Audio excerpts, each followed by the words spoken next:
First of all, let me clarify. The judiciary tries very much not to interfere with the legislature. Mm-hmm.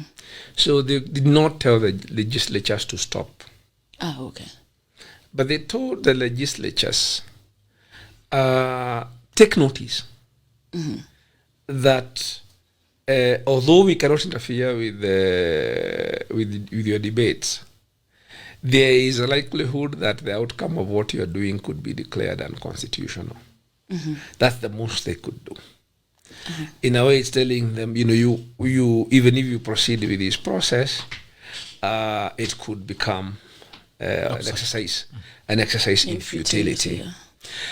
So that's a conservatory order. Hopefully, it ends up in rulings that protect the Constitution. It is conceivable that you can have a referendum as long as whatever the court rules that it constitutes protecting the Constitution's basic structure and various other things. I am not familiar with all the other 6 petitions because they all sort of make very different issues. There is very different issues, many of them. Ours is basically saying, we're asking the court, can we declare that the basic structure doctrine is applicable in the Kenyan Constitution?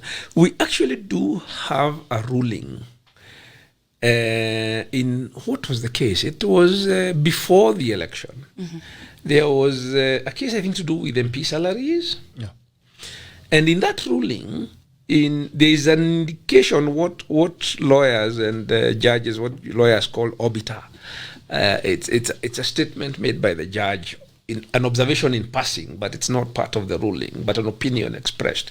There is an expression of opinion that this doctrine of the basic structure of the Constitution should apply, is applicable to Kenya.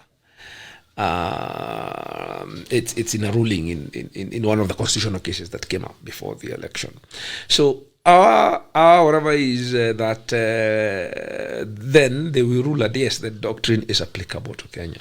That means anything that comes out of BBI then becomes subject to the question as to whether it is interfering with the basic structure of the Constitution. We don't know which things the court will grant, if it does grant. Some of the others are on process. For example, the question as to whether the popular initiative route is available to the state, because this is very clearly a state process. My view that it isn't. So they've gone about it the wrong route. They could have gone about it purely by legislative initiative. This is preserved for citizens. So there are many, many things. We don't actually know how which the courts will find as an uphold and which ones they will not. So it is quite possible to have, but whatever the case, if it does uphold many of those things, I actually do not see how the bill in its current form could survive.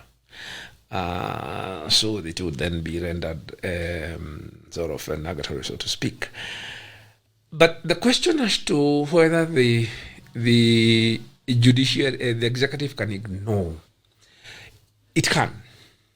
And in fact, my own sense of BBI is that it is not intention. It is its purpose. If you see, it's very unpopular, and in fact, you almost get the sense that they are provoking hostility against it deliberately. So you ask yourself, why would they be provoking hostility against their own thing? Because my own sense is this is an impunity exercise. Okay? What Uhuru is looking for is to rig BBI force it through by some process and get away with it. Then he establishes the precedent. Because what he really wants is to open up the Constitution. And if he can open up with this kind of brutal sort of process, it is in fact that very act, that is the act of subverting the Constitution.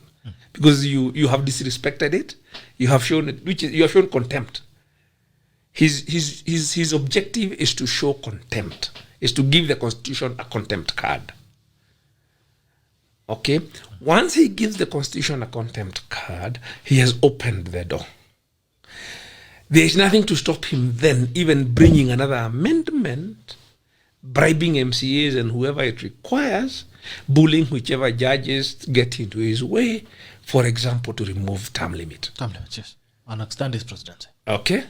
And then, having established that you can do this, then he can do a Magufuli-type election in 2022 and install himself as president without term limit.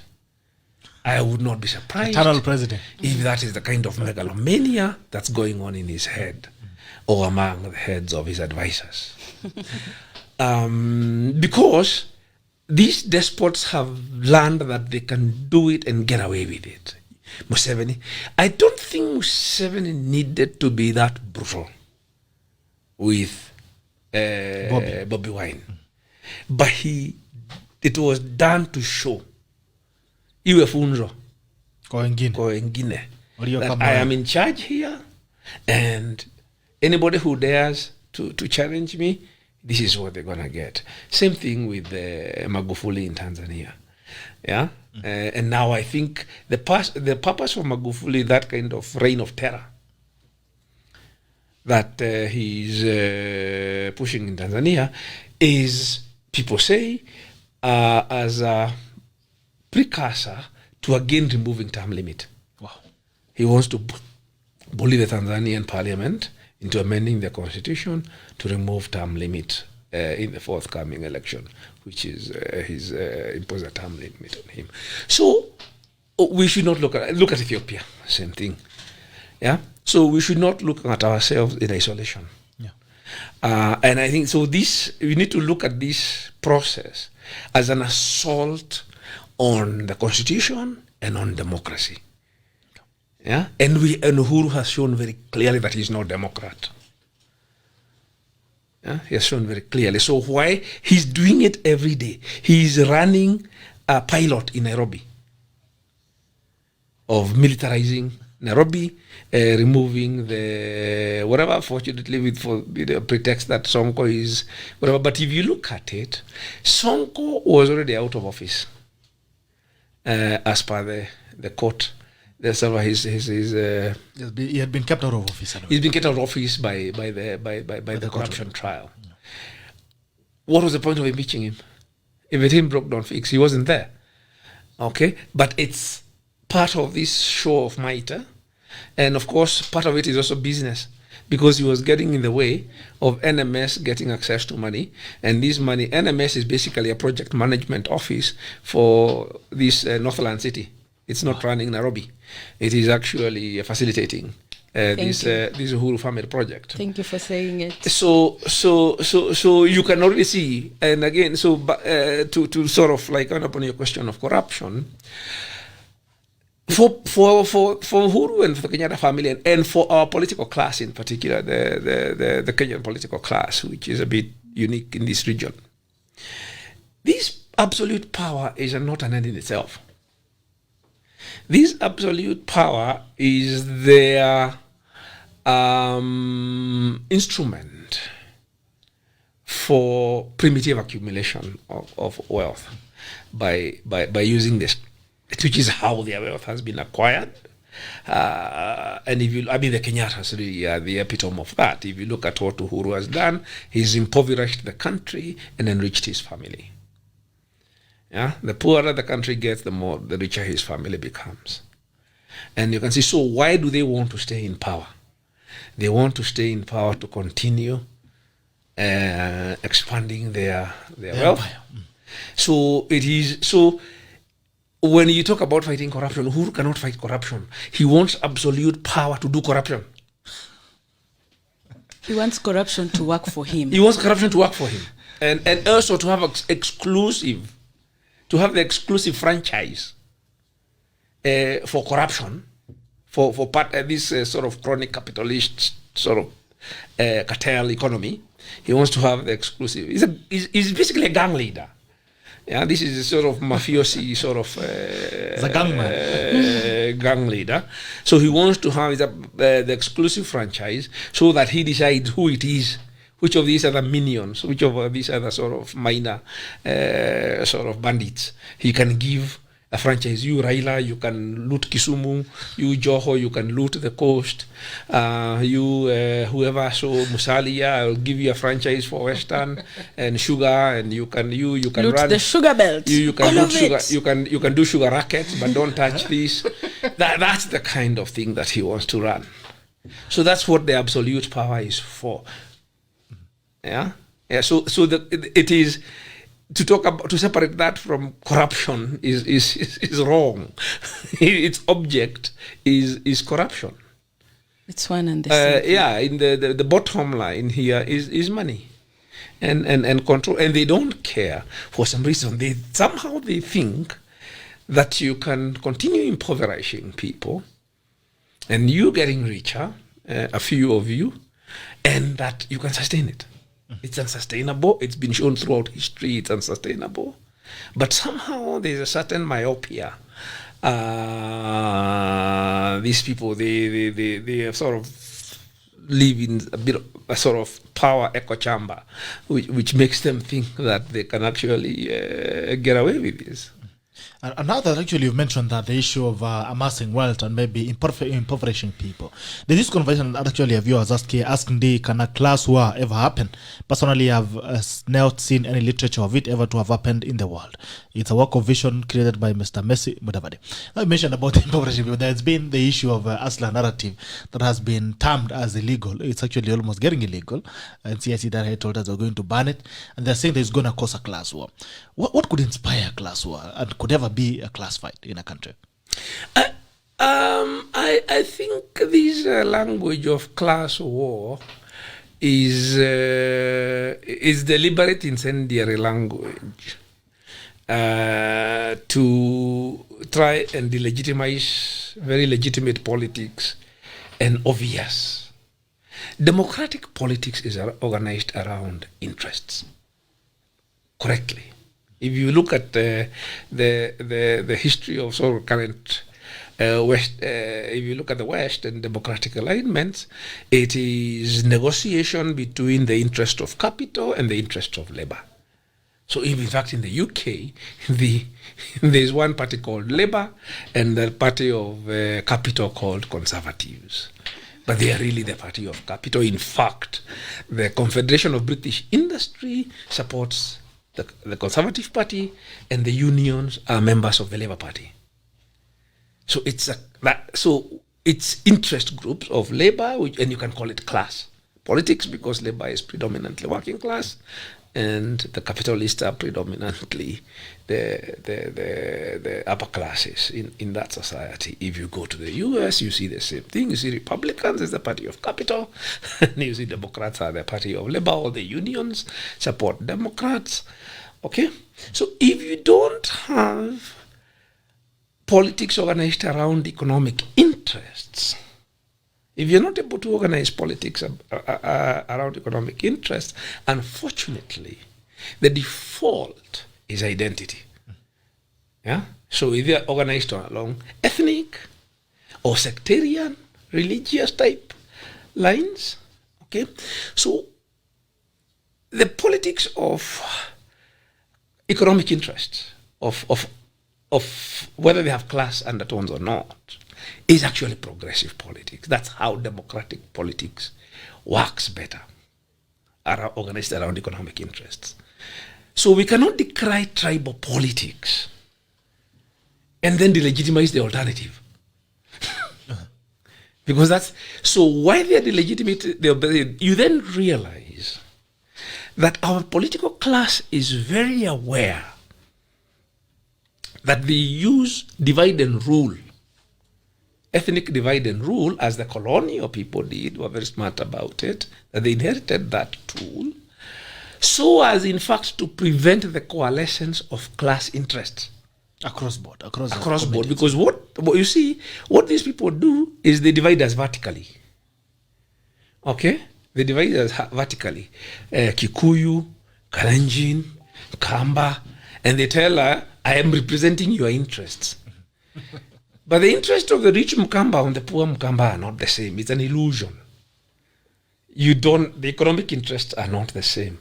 So what the hustler narrative is doing is is doing this horizontally, telling all the certain people, not necessarily poor, because they're not talking about poor. They're saying we have a system of political, a governance system here, which is based on entitlement and not enterprise. It's not based on work and what you are able to do. It is based on who you are and who you know.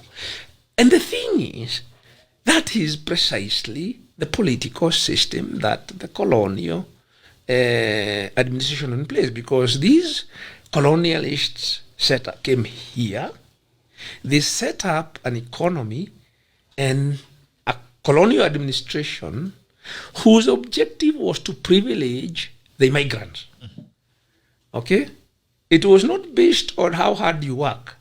How your quality of life and your benefits from the state and all those things were based on race. Okay? And it was actually an apartheid system with whites at the top, with Asians in the middle, and with Africans left out largely in what was called the native sort of economy and native reserves and native things. While if you look at the whites, they had better schools, Asians had slightly better schools, and Africans had the worst schools. And then there we were. And then whites had better hospital health care, Asians had also second-class hospitals, whites had first-class hospitals, Asians had second-class hospitals, and Africans had third-class hospitals. So that's the system we inherited. But instead of dismantling that system, so that you have a system based on equal opportunity, what we have had is preserve that system, and now the question that we negotiate is access to those privileges. Yeah? How do you get admitted into that privileged class? How do you get admitted into the privileged club? And the ticket these days is ethnic. And also being close to your ethnic chiefs. So we have an ethnic... Omgadism. Exactly. Ethnic patronage system. So proximity to these tribal leaders is what Kenyans fight for. To make sure that... and then hope that yours actually is the one who makes it to State House, at least not State House, to the next nearest office, and then he or she is able to control a couple of public agencies and is able to put these people there, and then you end up with this Mtuetu thing. So, and that's the system that keeps people divided. So, this, sooner or later, the penny was going to drop on people that, wait a minute, the fundi there, and that other sort of person doing the kiosk there where we work, and the mechanic down there at the other end, our interests are the same. We want an economy which works. Yeah. And by the way, it is not a class thing. You see, even the economy, when you see entrepreneurs, sort of hardworking entrepreneurs who are trying to grow, and you see how hard they get hit. Yeah? You see what has happened to Tabitha Karanja, trying to break into that alcoholic beverages cartel, and many others. In fact, she's not the first one. It's not her. The first person to suffer that was a man called Kogoro. Kogoro started that, whatever. There was a time he used to run something called Chibuku many years ago, before, whatever, which was like a traditional brew that was killed. And then many years they tried something else, which was killed. And I think Tevida is the first one to actually break up. What is the thing? It is the East African breweries. The multinationals are in bed with our political class. and therefore they use that to suppress competition and local enterprise. We have seen the Kenyatta family, since Uhuru became finance minister, basically acquire the entire dairy processing. All the domestic entrepreneurs who had gone into dairy, they've been acquired. The only surviving ones are the public. It's Githunguri, which is a co-op, and they've not managed to do that, and KCC. But if you are a private individual, now, those private individuals, they're not poor, are they? No, but the hustler message resonates with them because they know that you have this political system. So it's a cartel economy. Yeah? And that is exactly what the colonial system was. It was a colonial cartel where only businesses owned by whites could do particular things. You had Asians there allowed to trade and do particular things, and Africans left to their own devices. The only consumers. There were actually very deliberate devices meant to keep African down. For example, I think it was up to the 1950s. Any money lent to an African exceeding 200 shillings was not enforceable. A loan exceeding 200 shillings to an African was not enforceable. So obviously you could not lend Africans more money than you could collect. And of course that limited their ability to raise money and build enterprise which competes with these guys. All right. So there is a very fundamental issue there.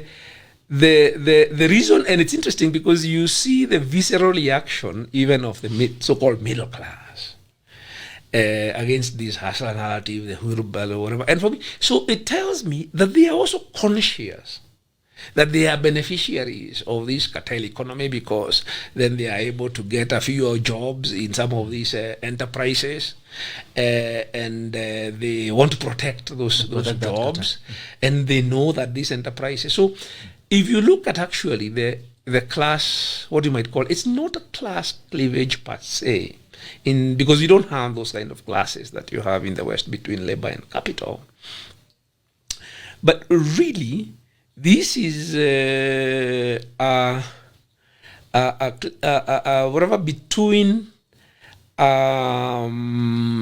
the what you might call, and which is now the dominant sector in this economy, what you might call the small businesses, including smallholder farmers, who actually work for themselves, and they're sort of really the and these cartels, this corporate cartel, the corporate state cartel sector, that whatever, which is trying to use the state to protect. And you've seen it, for instance, and throughout the 90s and Kibaki, we actually managed to bring down those barriers to entry, which allowed many other people to get into business. You've seen Uhuru putting them back up. For example, all using things like these non-tariff barriers to block people from importing, talking about standard things, and all those people who used to import things from China, breaking up all those sort of businesses. So there is actually, I call it, when I'm around to speak economics, so the actual class divide in Kenya, which is now taking shape, is what I call big C and small c. The big capital and small capital. The people who have a little capital and the people who have a lot of capital. And the people who have a lot of capital want to keep the people who have a little capital out of business and from competing with them. All right, Lucia. So I my last question. When you Google countries like China, Canada, Finland, all these Nordic Scandinavian countries, all these impressive economies, the one thing that stands out when you Google them is they are a hub for something. There's an agricultural hub, there's an economic hub, there's a manufacturing hub, there's an exporting hub, there's a sports hub. I feel like in this country we've never had a vision. What do we want to be? In as much as we are saying now the hustler narrative becomes an alternative, but then what are we really building towards? I recently watched a documentary talking about the history of the House of Windsor. Apparently, they don't have a drop of English blood. They're Germans. Yeah. They are fully blooded Germans, but then Prince Philip is Greek. Yeah, but you see, Philip is Greek. You're right, Philip is Greek. And you see, they've ruled Brits for decades. It's because someone had a vision for the House of Windsor. They wanted the House of Windsor to last for 100, 1,000 years, and they made plans towards that. China comes up with a 50-year plan, 30 years, 50 years, 100 years. They have a vision. I think the United States also has a vision. They want to continue being the world power, So when Trump comes in and he wants to jeopardize the vision that Americans have for America, then it's really quick for them to say, you know what, it's for country. It's not for a person. So off you go, bye-bye. It's been good, but go home. I feel like we don't have a vision that we are working towards as a country. So then any Tom, Dick, and Harry comes and they start a project, whatever that project is, and when their term ends, the project dies with them. So we don't have politics of progression, we just have politics of succession. I just succeed you. Oh, you had started building a highway that was going sijui where, and I feel like, highway, and it doesn't look like good, so I go start building my own somewhere else. Like there's no continuity that shows us that we are working towards an end goal. Like, really, what is our end goal? How do we get there? Countries have no end goal. Society's mission is to exist. Now, the problem you are describing is a perspective that you see when your worldview and your narratives are shaped by a political class which has no legitimacy. No political legitimacy. And that's a big problem with African. Is one of our core problems in Africa, that we just talked about them. The only reason why these people are in power is because they opportunistically got to the top of the colonial system. Yeah. They are not the authentic leaders of the people. So they use development as a legitimizing ideology. The reason why you have to allow us to govern you is because we will bring development.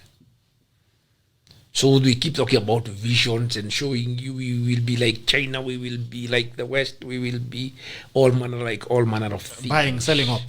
Selling hope, which they cannot deliver, because at any rate, it is not what societies are about.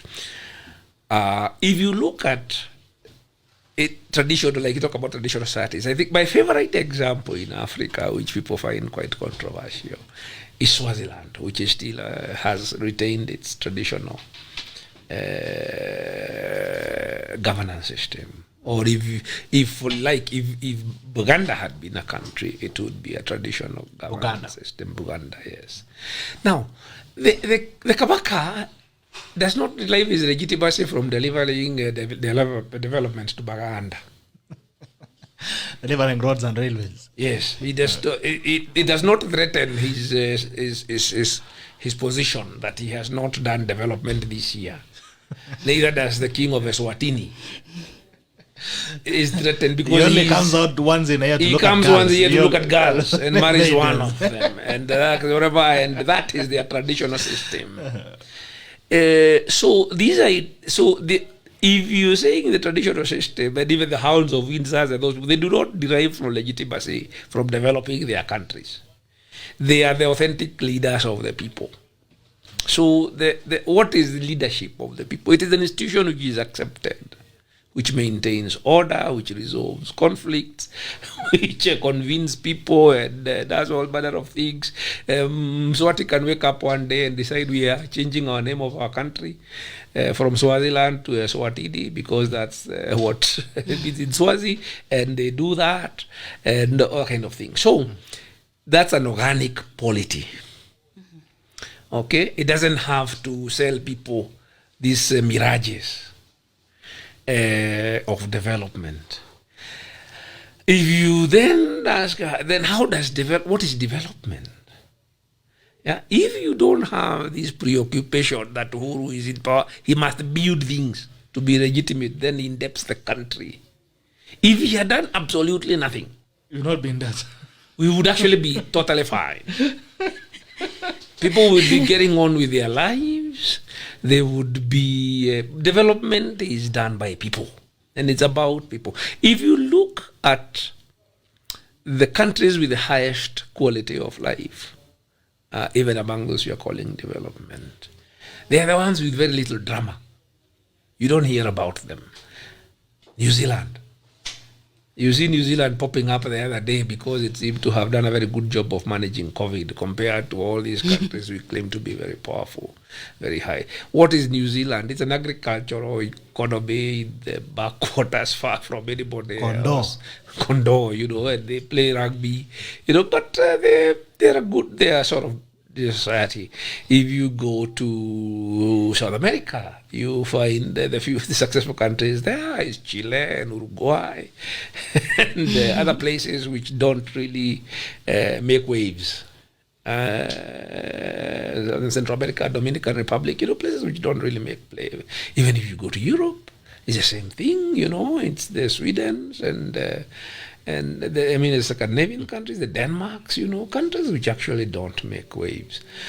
So if you find countries which make waves, that's a bad sign. It means their leaders are preoccupied with power and not with the interests and well-being of the people. And selling narrative so that they can project power.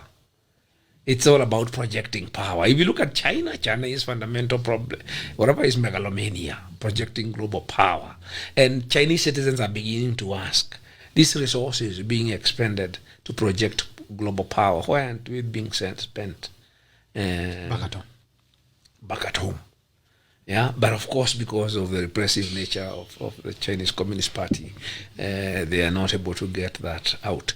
So that elite narrative preoccupation, it's to me the symptom of illegitimate leadership and insecure elite, and which owes they know that they owe their position to privilege. They're living better than the rest of the people, and they are not doing anything. So they sell these whatever. So, and you see that the Kenyan elite believes that it is their responsibility to. They think that they are the ones they think it's a meritocracy. They have deluded themselves that if you go to university and get a job in a parastatal, that you are now successful meritocratically. Yet that parastatal is living off the taxes of poor people and delivering zero services, zero value to society. But we create this fiction that it's a meritocracy. It isn't. It is a lottery. What you have in a country like this is a lottery. The only reason why you are sitting here is because you are lucky enough not to die of some childhood measles. Or polio. Or whatever. Malaria, like some other kid was probably brighter than you or me. Yeah. So it's a lottery. So those who have won the lottery have to justify themselves. They have to justify themselves and explain, we are going to deliver. We are going to make you look like Japan in no time.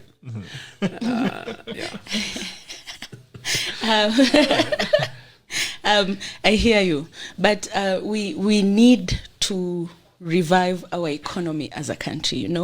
We are fighting for a constitution, yet we do not have constitutionalism in this country. Like, Kenyans don't even understand why this document has importance and value. What kind of conversations then do we need to get us going in the right direction? Because I think in order for us to focus our energies as a country in the right place, we do need that vision. We need to see where we are going, but and then plan. It's not short term. No. I don't think we need visions of some future which we look like some other country, or have built edifices, or we have bullet trains. It's a lot of nonsense. No, here is where I'll agree What with we you. need is a vision of a society at peace with itself. Okay? How does a society become at peace with itself? A society where everybody is valued. Okay? A people-centered government. Yeah? So that the first and the most important requirement, I think, of any society to judge the quality of society is the dignity enjoyed by the citizens. Human dignity.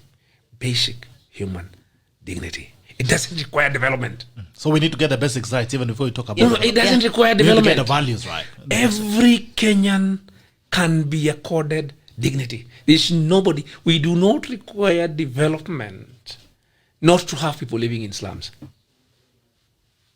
We can do that now. Okay? Yeah. We do not require development to criminalize, to stop criminalizing poverty. Yeah. Yeah? And the fact that people who are making a living because they have not been afforded any opportunity are being chased around by city askaris, and so that we remove them, so that we put pavements and things so that we look like a European city, so that Cabro works, so that the elite can feel that Nairobi, they can feel that Nairobi looks like whatever. But what you have done is you have taken the people you have marginalized and excluded and marginalized them further. You have hidden them away and where they cannot be seen, so that you can say, wow, our city looks like Paris. Like you say, when you have jiggers, you say, let's buy new shoes. Yes, Yeah. Let's not yes, even yes, jiggers, so, let's buy new shoes. So that's saying we need to ask ourselves, so it's fundamentally, what is it that makes, and if you look at this constitution, that's precisely what it says. Yeah. It is about a transformation of society which puts people at the center of governance and of everything that is done in the public realm, empowers them and puts them at the center of it. We have, if you ask me all the development that we should be concerned in this country by now, economic development and social development, is in Article 43 of the Constitution. Okay? Those are the first, because our first duty is to obey the Constitution. That's the first business of the day. So if it is in there, we should obey it. So it says people have a right to healthcare, to education, to clean water, to housing and sanitation, to social security, to various things. We don't need these edifices that we are building. We have enough resources in this country to achieve that progressively within 5 to couple of years. Then we start building. Yeah. I don't know if you still have any comments. Daktari said we don't need a vision, and then he said the vision that I had for this country. Basically it's just having a people-centered Kenya and these people living dignified life. It's basically socio-economic justice and rights. That's the kind of Kenya that I want to know. And now that he has said that, then it becomes easier to get a roadmap of how to get to a Kenya that looks like that. Now, here's what I want to agree with you. I totally agree with you on your example of Eswatini. This is the thing I'm ever telling people. When I don't know, what do you call your Bahengele? The clan elders, the group of clan elders. Yeah. Do you know, if I was to make a mistake right now, and a Supreme Court judge summoned me, I'd think of running away. But if mzee from the Bahengele summoned me, You go. hata naweza kopa pesa, I take the You next go. flight. You Yeah, you go. know, traditionally, before these white people The came legitimacy, yes. and told us our hair is bad and unprofessional, and told us our skin is ugly, and told us all these negative things about us, we actually had democracies and economies that were thriving. I mean, who has replicated the pyramids ever since? Nobody. One of the things. So we that need I to go find, back to the spirit of Ubuntu. But let's talk about vision. One of the things I find really we need to disabuse. I don't know how we get those cobwebs out of people's head. Is that development is modernization. Agreed. It's a colonial thing which I learned when I was a student, sort of 30 or plus years ago, probably closer to 40, about this sort of conflation of development and modernization by the educated elite, the people that Gideon Butiso wrote a book he called us Omi. It's a very nice good book called Politics and Society, something we used to read in political sociology. And when I listen to some of the discourses around these hustler narratives and the wheelbarrow, I realize just how entrenched, how people have internalized that they are unable to recognize just dignity as a fundamental development outcome. They ask, so development to them is some very peculiar idea of everybody in society escaping, becoming elite, escaping manual tasks. So there are no more, and driving Mercedes Benz. yes, there are no more sweepers, there are no more people who clean toilets, there are no more people who are, and I remember now having to tell people, good people, there is no society like that. You know, it is not all about escaping these unpleasant tasks, things, jobs that have to be done in society. After all, many Africans go to the West to do those jobs. You know, the very same things. They leave their education, they put their education aside, and they go to the US to work in nursing homes and go to Europe to sweep the streets and all manner of things. But we have internalized a very sort of so to make the point, people understand, look, it's about society enabling everyone, including those people, to lead decent lives. So yes, Even as they do what they do. Even as they do what they do, it should be valued because it's important. They should feel a sense of self-esteem and belonging and social security. So I should be a hawker, if that's what I am able to do at this point in time. With pride and dignity. Not only that, no, who lives in a decent house. Okay, society tries to make sure that I can at least, and that's not difficult, by the way, that I have access to healthcare. And my children, because it is not their fault that I am struggling, have a sort of equal chance with the children of the next person. But what I am finding interesting is that our middle class is very hostile to that idea. In a sense, it's almost like we have developed a culture of a caste society, and that people in the lower caste should remain there. And the sort of thing you experience in a place like India or even in Rwanda, that my self-esteem derives from the fact that there are people below me. There are people I'm sitting on. Yeah, I have people who are below me of lower status. Therefore, I'm of a higher status. It's something which I think this hustler narrative has brought out, and I think it's a very ugly. It's a very, very ugly side of our society that we need to start thinking about and probably be more conscious of. Of the people who feel oppressed.